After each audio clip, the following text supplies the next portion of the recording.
Siwmai. Rydyn ni wedi cyhoeddi adroddiad newydd o'r enw Dim Drws Anghywir. Pam dim drws anghywir?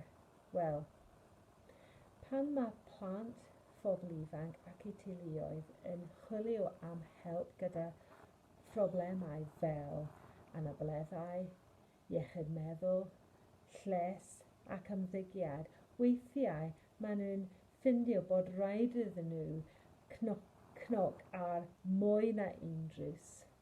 Weithiau mae rhaid iddyn nhw aros am amser hir i gael y help maen nhw angen, a weithiau maen nhw'n cwmpo drws y bylchau rhwng gwasanaethau. Aeth fy nhîm a fi i bob ardal yng Nghymru i gofyn am sut maen nhw'n gweithio gyda gilydd i helpu plant, phobl ifanc a teuluoedd gyda problemau cymhleth. Roedd pob bwrdd mewn pob ardal yn cytuno bod yna mwy i'w wneud i sicrhau bod teuluoedd yn cael y help maen nhw angen gyda problemau cymhleth. Ond roedd esiamplau cyffrous hefyd mewn rhai ardalau hefyd. Enghraifft, mae yna paneli, hybiau a canolfannau drop-in i sicrhau bod plant ac eu teuluoedd yn cael y help maen nhw angen mewn un lle.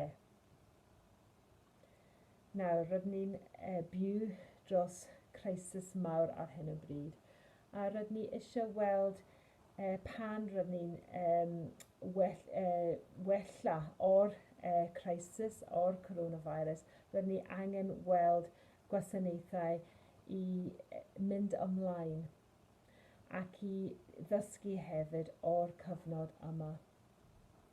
Dwi eisiau weld pob ardal i edrych nawr am sut maen nhw'n gallu sicrhau bod pob teuluoedd yn profi dim drws anghywir pan maen nhw angen help.